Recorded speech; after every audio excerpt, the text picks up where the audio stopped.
Hello everyone, good evening to all of you.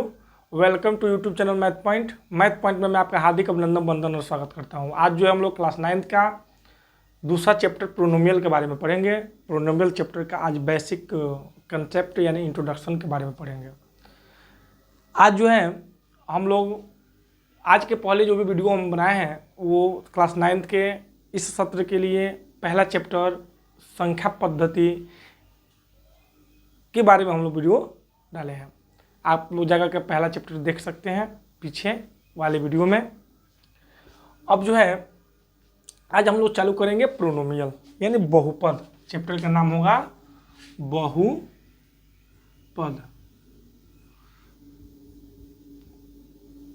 नोमियल प्रोनोमियल, ठीक है। बहुपद और प्रोनोमियल यानी बहुपद, ठीक है। तो इस चैप्टर में हम आज इंट्रोडक्शन पढ़ेंगे। तो सबसे बड़ा चीज़ इसमें क्या रहेगा कि छोटे छोटे चीज़ों को जानना पड़ेगा। हम पढ़ाए थे पहले में वो जो बेसिक कॉन्सेप्ट चला था उसमें हम लोग पढ़े थे चर और अचर राशि के बारे में पढ़े थे। तो चर अचर राशि ये सब उसी में आएगा, चर राशि और अचर राशि। चर राशि अल्फ़ाबेटिकल लेटर को कहा जाता था A to Z। अचर राशि एक बार याद कराना चाहते हैं 1 से लेकर के अनंत तक के इन्फिनिटिव को अचर राशि कहा जाता है भी, था नहीं है, ठीक है। चलिए, तो ये आप लोग को याद पड़ रहा होगा, एक चर राशि एक अचर राशि। बहुपद जो है, बहुपद को दो भागों में बांटा गया, बहु और पद। बहु मतलब होता है बहुत से और पद मतलब होता है टर्म। ये एक पद है, ये हमारा क्या है, एक पद है। यानी एक से अधिक टर्म को जब आपस में जोड़ दिया जाए तो उसी को बहुपद कहा जाता है। बहु मतलब बहुवचन होता है, एक से अधिक को बहु बोलेंगे। एक से अधिक पद को जब आपस में जोड़ दिया जाएगा तो वही बहुपद कहलाएगा। बहुपद मतलब एक से अधिक पद को क्या कर दिया जाए, जोड़ दिया जाए, उसको बहुपद कहा जाएगा, यानी कि पोलिनोमियल कहा जाएगा, ठीक है। तो प्रोनोमियल के बारे में आप लोग जान गए होंगे, बहुपद, ठीक है। चलिए, अब यहाँ से हम लोग चर अचर राशि के बारे में पढ़ चुके हैं, इसमें ज़्यादा हम लोग नहीं करेंगे, ठीक है। यहाँ से थोड़ा सा एक आगे बढ़ते हैं, एक कदम आगे बढ़ते हैं। तो इसमें देखा जाए तो 4x मान लीजिए हम ले दिए। x को हम बोलेंगे वेरिएबल, ठीक है, वेरिएबल।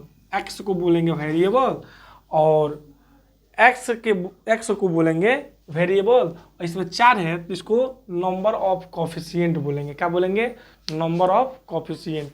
x के पहले वाले जो भी संख्या होगा वह नंबर ऑफ कोफिशिएंट कहलाएगा, ठीक है, नंबर ऑफ कोफिशिएंट। बहुपद के बारे में कुछ जानेंगे, बहुपद कहते किसे हैं, कैसे कैसे के रूप में बहुपद आता है, ठीक है, उसके बारे में भी जानेंगे। लेकिन जान जाइए ये टर्म है, ये पद है, ठीक है, ये पद है। और इस पद में 2 नंबर आया है, एक अल्फ़ाबेट का लेटर आया है। तो अल्फ़ाबेट के जो भी लेटर आएंगे वो हम लोग का वेरिएबल के अंतर्गत आएंगे। और उसके बाद से इसके पहले जो भी संख्या आएगा वो डिजिट में होगा, उसको हम नंबर ऑफ कोफिशिएंट कहेंगे, यानी कि इसका गुणांक कहेंगे। ये तो अचर राशि हो गया।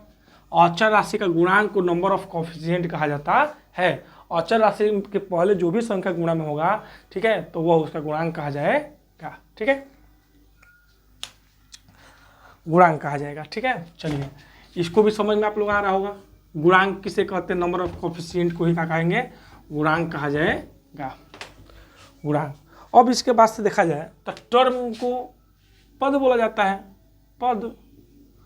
और पद को 3 भागों में, 3 भागों से अधिक में भी हम बांट सकते हैं, लेकिन नियमतः हम लोग 3 ही भाग इसमें रखेंगे कि 3 भाग ही होते हैं। और एक को बोला जाएगा एक पदीय, दूसरा होता है द्विपदीय,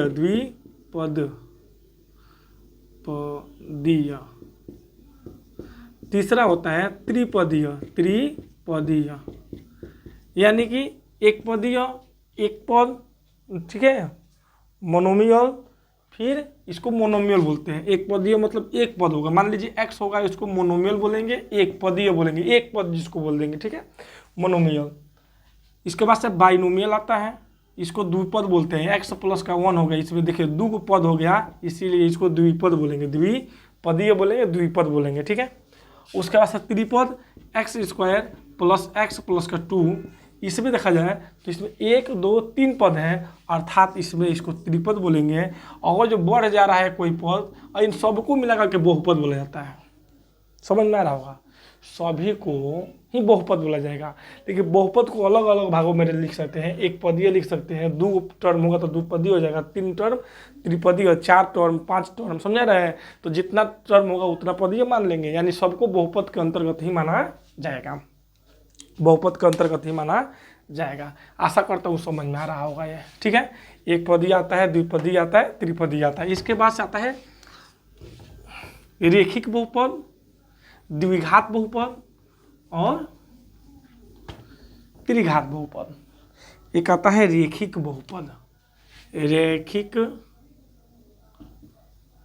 बहुपद, इस पर ध्यान देना है। रेखिक बहुपद, द्विघात बहुपद, त्रिघात बहुपद,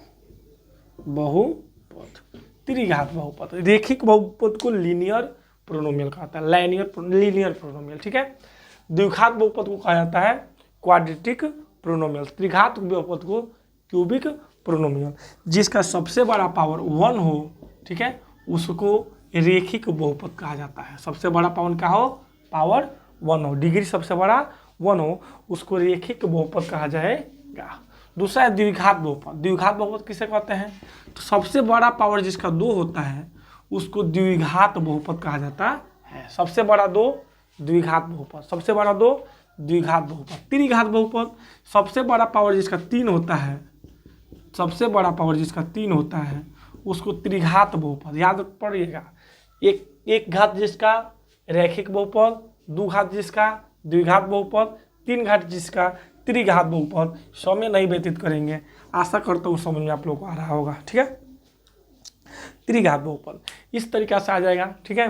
बहुपद कहते किसे हैं, देखिए ये सब बहुपद है, ये सब बहुपद है। बहुपद में कभी भी अचर राशि अंडर रूट में नहीं आना चाहिए, अंडर रूट में अचर राशि नहीं, चर राशि नहीं आना चाहिए, सॉरी, चर राशि कभी भी अंडर रूट में नहीं आना चाहिए। चर राशि के पहले जो भी ये कोफिशिएंट होगा, ये मतलब पॉइंट में नहीं आना चाहिए। नंबर ऑफ कोफिशिएंट कभी पॉइंट में, गुणांक उसका पॉइंट में नहीं आना चाहिए। कभी भी इसके बटे में कोई संख्या नहीं आना चाहिए, और जो नहीं आ रहा है तो वो बहुपद है, आ जा रहा है तो बहुपद नहीं है। एग्जाम्पल में आप लोग ले सकते हैं, एग्जाम्पल में ले सकते हैं, कभी भी जो चर राशि होगा वो रूट में नहीं आना चाहिए। चर राशि कभी भी रूट में नहीं आना चाहिए। अचर राशि रूट में आ जाएगा चलेगा। अंडर रूट 2 रूट में आ रहा है तो इससे कोई मतलब नहीं है, लेकिन अंडर रूट में x नहीं आना चाहिए। अंडर रूट में 2 आएगा तो कोई बात नहीं है, अंडर रूट में x नहीं आना चाहिए। लेकिन 2 चर वाले जी, मतलब जो भी चर राशि होंगे वो रूट में नहीं आना चाहिए। वो उसको बटे में भी कभी उसकी कुछ संख्या नहीं आना चाहिए। जब बटे में नहीं आएगा, रूट में नहीं आएगा तो वो बहुपद होगा, नहीं तो बहुपद नहीं होगा, नहीं तो बहुपद नहीं होगा, ठीक है, नहीं तो बहुपद नहीं होगा। इस तरीके से हम लोग कर लेंगे, बना लेंगे। ये तो आप लोग को समझ में आ रहा होगा, ठीक है। अब इसके बाद से गुणांक के बारे में पूछा जाएगा, कहा जाएगा कि x, इसमें बोल दिया जाएगा 5x square plus 9x plus 6। पूछा जाएगा कि x स्क्वायर का गुणांक बताइए, x स्क्वायर का गुणांक बताइए। x स्क्वायर ये हो गया, इसका गुणांक 5 हो गया।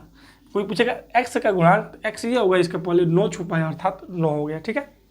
ये इसका गुणांक है। बहुत छोटे शब्द में आप मतलब बहुपद के बारे में इंट्रोडक्शन के तौर पर रख दिए, इससे ज़्यादा इसमें कोई नहीं पूछेगा।